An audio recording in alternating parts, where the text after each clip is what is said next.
The St. Scholastica Day Riot was one of the most violent and infamous clashes in the long and often tense history of town versus gown in Oxford. While it began with a seemingly trivial argument, it was the culmination of long-standing animosity between the university and the city, the spark that ignited the flames. The riot began on February 10, 1355, at the Swindlestock Tavern in the centre of Oxford. Two students from the university, Walter de Springerhäuser and Roger de Chesterfield, complained to the tavern owner, John de Croydon, about the quality of the wine.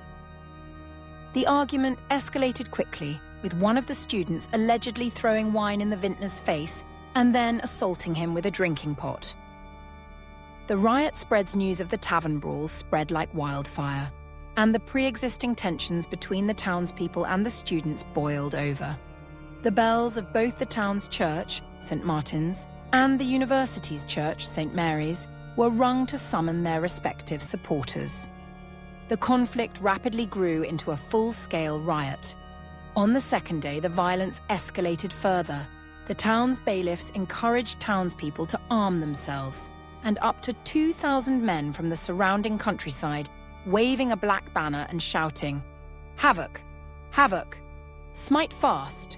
Give goad knocks!" entered the city to join the townsfolk. The outnumbered students barricaded themselves in their halls and colleges. The mob attacked the university buildings, killing and maiming any students they found. The violence continued for 3 days, with the city being left in disarray and buildings looted and burned. By the time it was over, around 30 townspeople and over 60 scholars had been killed. The consequences: after the riot, King Edward III issued a proclamation ordering the violence to stop, but it was largely ignored at first. The aftermath, however, saw a severe judgment come down on the town. Royal decree. The King's inquiry concluded that the townspeople and authorities were largely at fault.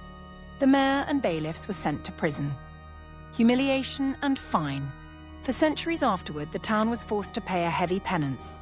Every year on St. Scholastica Day, the mayor and 60 other townsmen had to march to St. Mary's Church, bow before the vice-chancellor of the university, and pay a fine of 1 penny for each of the scholars who had been killed.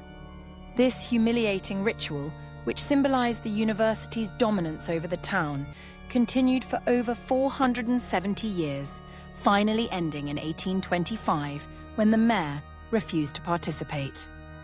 A town and gown reconciliation.